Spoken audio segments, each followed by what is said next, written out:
How's everyone doing, friends? Azure Bros here, and today I'm showing you some Euro Truck Simulator 2 gameplay in virtual reality.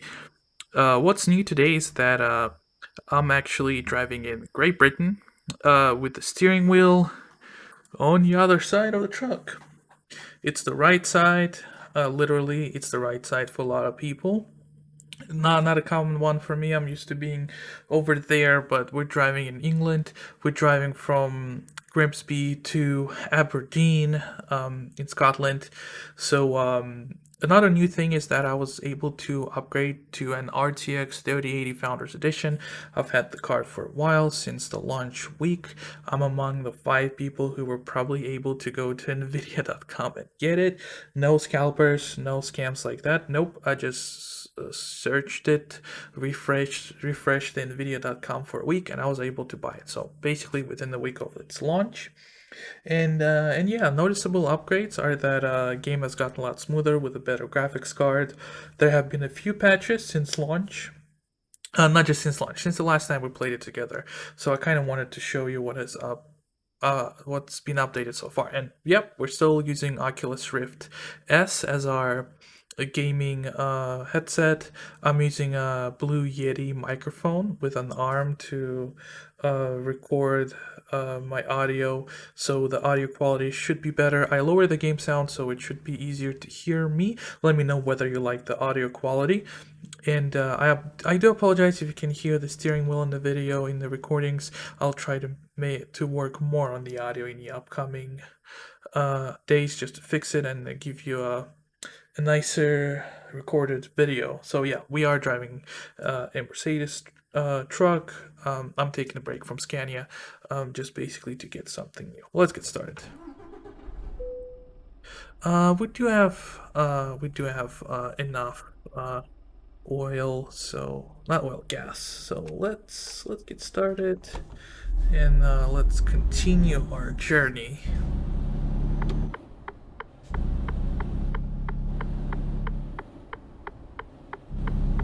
All right. Feels so unusual to be on this side of the road, but you get used to it, of course. I mean, it's a matter of practice. I should say my biggest challenge is just readjusting my brain that everything works other way around. Also, like I've been saying, roundabouts are kinda confusing. I remember like a friend of mine who went to London. He said like he got stuck on the roundabout, like he was confused. I don't think it's rocket science. Of course, people do it every day. It's just unusual. Maybe British people feel the same way when they travel somewhere outside of their country. Maybe don't. Maybe they're just way smarter than we all are. But yeah, here's the view of a lake somewhere somewhere in the UK. What's our speed limit here? 80? Yeah, I'd say maybe 70 for trucks will be safer. I gotta say, Euro Truck Simulator is still my most favorite choice for VR trucking compared to American Truck Simulator, and it's basically the amount of content this game has. You'll feel more immersed. You'll get more out of your money. There's a lot more stuff on sale. American Truck Simulator is still in early access, in my opinion, even though it's not marked as early access, but you only have a handful of states and you have to pay for each one like $10. I like SCS what they're doing, but they're milking in a way, and I don't think I support that. Oops, we almost drifted. Should have gone slower there. But yeah, let me know what you guys think about this recording. I try to make something different every time. All right, we're entering Scotland now.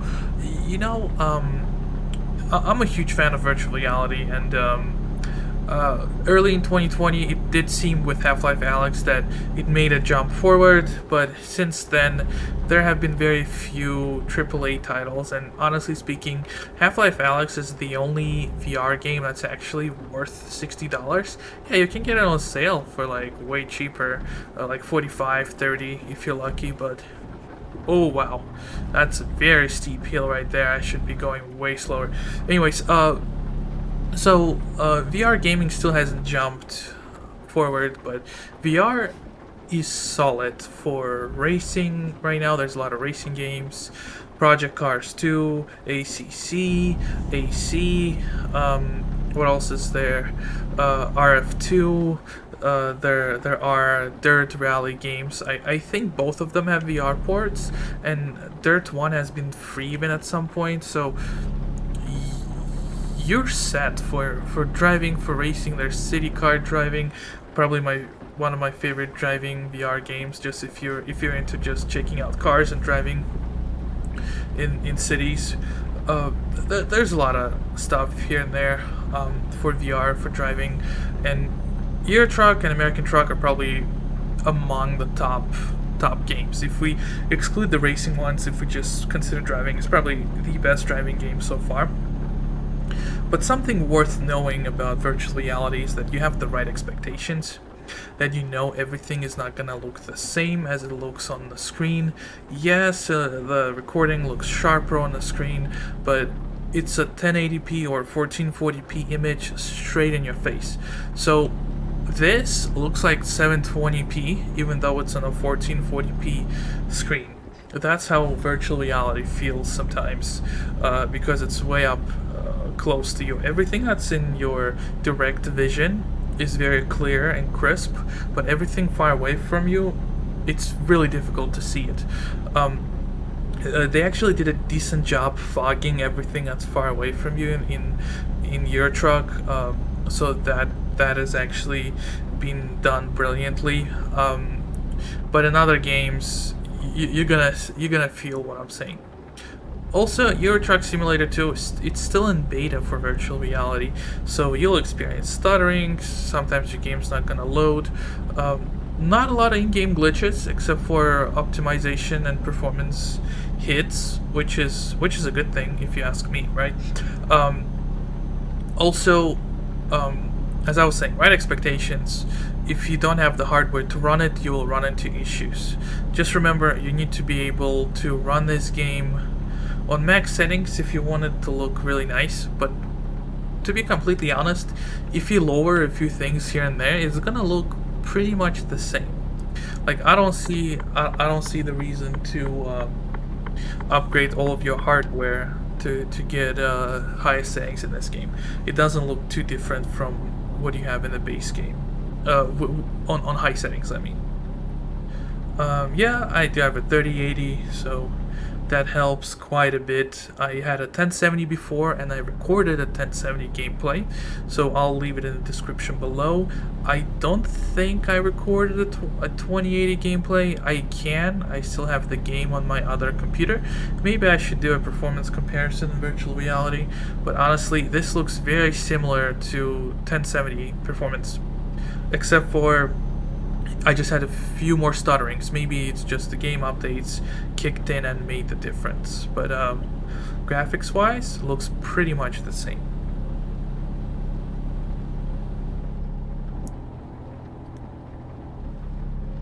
Not gonna lie, it's like my third time making a delivery in Britain on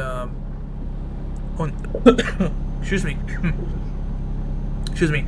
It's my third time making a delivery on this truck. So I'm a little bit more experienced driving on the left side of the road, but I wish you saw my first time. It was pretty ridiculous. I should have recorded it. I was driving on an opposite lane, and when I realized it, it was pretty funny. I was like, oh my god, I thought my brain could handle it, but apparently it can't. Something I like about ETS 2 is that the variety of differences you get on the freeway system, like the signs, the lanes, everything looks different. Even though it's the same game engine, you can tell the difference between countries, and those subtle differences actually is everything you need to be fully immersed in the game. Virtual reality allows you to get in even deeper into it. Like, if you've never played in virtual reality, this is just as real as it gets to the real thing. Like, driving in VR is ridiculously close to driving in real life. The biggest difference in real life is obviously that, for example, you see me moving my head a lot, right? In real life, you don't move your head as much unless you need to look for your blind spot.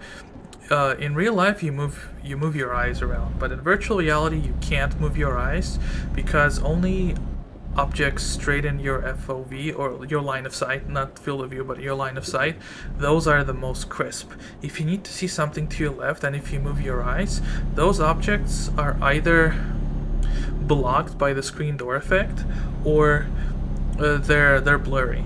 For example, the bottom of the steering wheel for me is blurry. If I want to see its bottom, I have to look down and it's going to be clear. Sadly, that's how it works. Virtual reality, in my opinion, even people using it right now were pioneers. Yes, its prices have gotten down, but it's still not a very mainstream type of gaming. It will get there eventually, but I can see why it's gonna remain niche for a while. Probably not 1%. I can see it going to 5% in the next few years. But right now we're at 1.3, 1.5%, I believe. So it's still very, very niche. Anyways, so as I was saying, if you remove the part where you have to move your head around so much, and if you remove the part where you don't get the feedback from your pedals, yes, you can get nicer pedals, but nothing will ever simulate the real braking feel. Like when I drive, you can also feel things with your butt. You can when I drive, I can feel every tire in my car. I can tell what kind of surface I'm driving over. So those are like subtle things that you can't simulate. I mean, people buy those things for their seats, for extra force feedback, so on and so forth. But let's say even if you add it, it's gonna be more of a simulation. Yet super close to the real thing, but visually speaking, this is the real thing. Like you feel really immersed. Yes, you're still sitting in your own seat, but sometimes you're like, oh, my elbows on this armrest, you know. It's all these things make it super immersive. The steering wheel feedback, oh my god. If you have a force feedback steering wheel and a virtual reality headset, you must be racing or driving. Like, stop wasting your time and do it. Like, you're gonna feel so immersed. It's just ridiculous.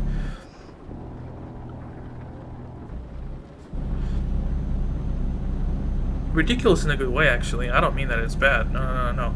It's the top notch. It's exactly what you want to experience when you're playing video games. Also, a really cool thing is, like, we know ETS 2 is being ported into virtual reality, but a few things that are that make up for experience as well are the 3D shapes of all items. For example, if I put that window down, right? See, the button is actually going up and down with the window. That is so cool. This is what you need if you port the game, right? Also, the dials on your speedometer, on your gauges, they're 3D shaped. Your Mercedes logo is 3D shaped as well. You know, these things make up for your experience, and it's the reason we keep buying DLC. It's the reason we keep making these videos. It's the reason you're looking for these videos, just to see what it looks like. And this stuff is super immersive. It's really awesome how when you play on a monitor, you just look directly straight in your field of view, in your line of sight. Some of us have dual, triple monitor set up, so you see more of this. But when you're in VR, being able to move your head around and feel like you are there, this is the priceless thing that has a price tag, actually. I'm calling it priceless, but it has a price tag. You know, basically, to be able to play the setup without scalper prices, with stock availability, you're looking at roughly $3,000 investment in the US. If you're in Europe, it's an equivalent sum in euros. But if you're somewhere outside of those mainstream MSRP price ranges, it's even more expensive. I don't think it's worth it if you're a fan of Euro Truck Simulator. especially if money is an issue, you can play Euro Truck on office computers. Like, this game is really well optimized, and I really recommend it with a controller if you're on a budget. If you can't afford a steering wheel, definitely try to get a force feedback steering wheel. Getting a non-force feedback steering wheel, especially when your rotation angle of the wheel doesn't line up, this is not gonna feel great. It's not gonna feel as immersive. It's nicer than the controller, but it's not gonna be intuitive to the point that you make a slight movement of the steering wheel and it actually moves. Like, this is just like the real thing. This is amazing. There are cheaper force feedback steering wheels with new models coming out, especially. People could be selling their older steering wheels. Maybe look for those. For example, if somebody got my steering wheel, they're basically getting the same thing. I don't even have a scratch on my steering wheel. That's how good I take care of my things. So second-hand items, maybe. I mean, if they're working, right? Just to get a feel of it. A friend of mine got into sim racing, and he's having an amazing time.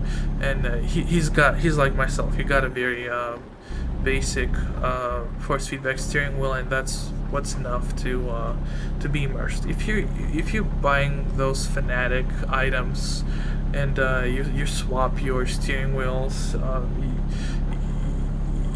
I don't think you would even care how much your computer costs. You probably have the best thing out there. Another bummer with PC hardware shopping right now, apart from scalpers, it's just the general availability of the stock. I've been reading on Reddit that graphics cards and CPUs aren't gonna be restocked in Q1 2021. We're speaking up to March or April, basically, because automotive industry, that's what Jay-Z's been saying, actually. I've heard it a couple of times now. Not Jay-Z, Jay's 2 cents. Jesus. People do call him Jay-Z sometimes, and he's been joking about that. Anyways, so Jay's 2 cents been saying that automotive industry gets the priority over those chipsets, which is pretty funny. Like, all these cars have computers in them now.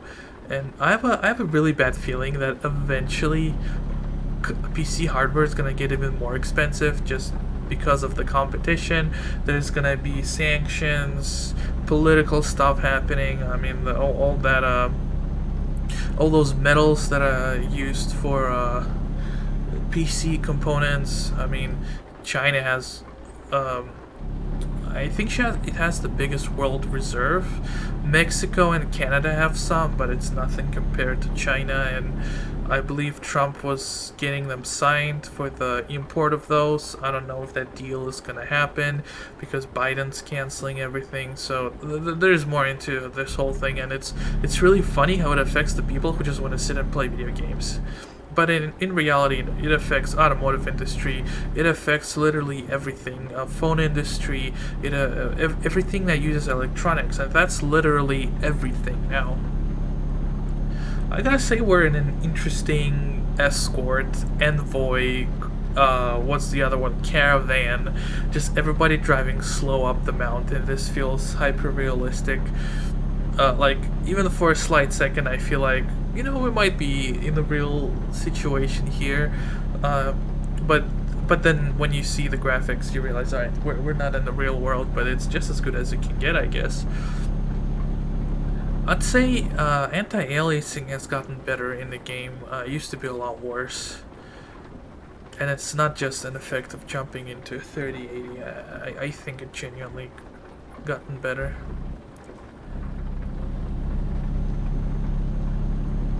Alright, let's see. Speed limit is 80. We're going like 75. It's not so bad.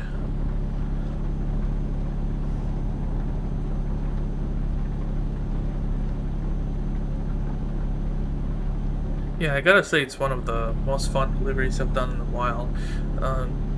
Just not always driving on a freeway helps to stay interested in the game. And I think that's why Euro Truck Simulator 2 is doing so well. It's still got their loyal fans. It's a bit of like, it's like CSGO, those like or Dota 2 or League of Legends, whatever.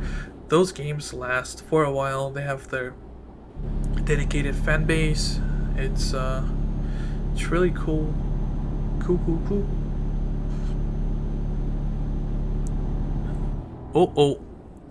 Very late breaking. We were on the verge of crashing into those guys. I just got distracted. Never do that in real life, please. Okay.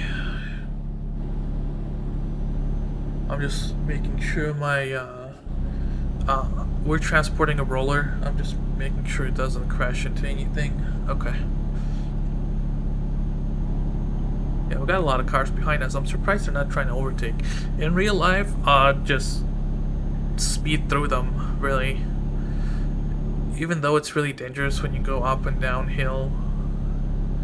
Happened to me once when a guy, when I was driving on my lane, but a guy decided to hop into our lane. He was driving downhill, he didn't see me. I had to brake with ABS. That stuff, I'll never forget. Like, he was inches away from hitting me. Near-death experiences, PTSD, I'm telling you, man. Oh, we're super close to making our delivery, actually. Okay. Alright. You've got our branded Michelin guy. I don't even know what his name is. Michelin guy, ghost guy, whatever, tire guy. Fluffy Michelin guy.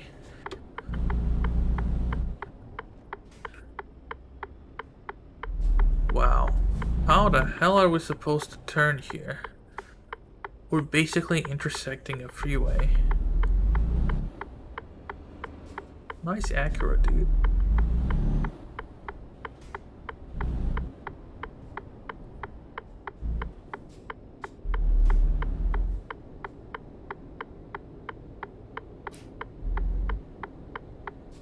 Hopefully they yield, otherwise I'm stuck in here for a while.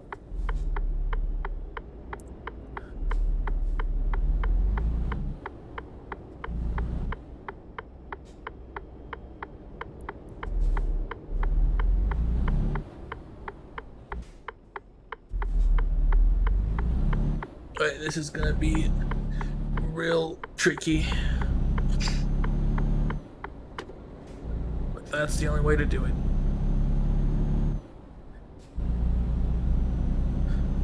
Yeah, that's the worst right turn I had to make in my life.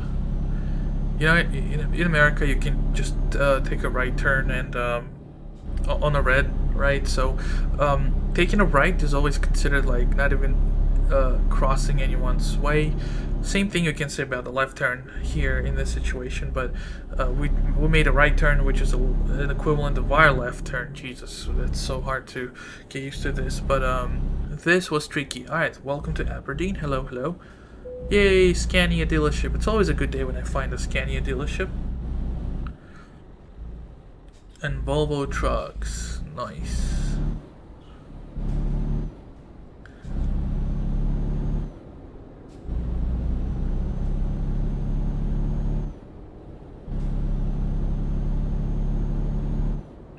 Nice.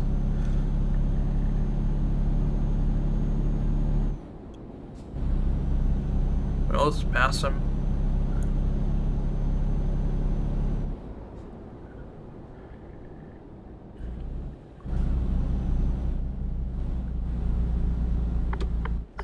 Alright. Interesting situation here. I'm doing this so bad.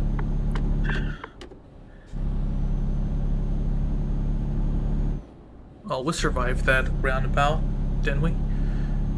Okay, we're close to our destination.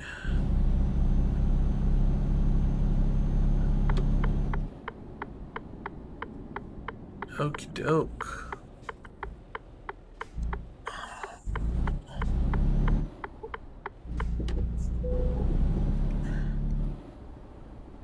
Alright, are we gonna be able to make it without going back and forth? Let's check it out. Nope. I have to go back and forth now. Oh. Alright, I'm pretty sure the truck is straight now. Okay. Yeah. Whatever. Um, I'm, I'm just so bad at this. All right.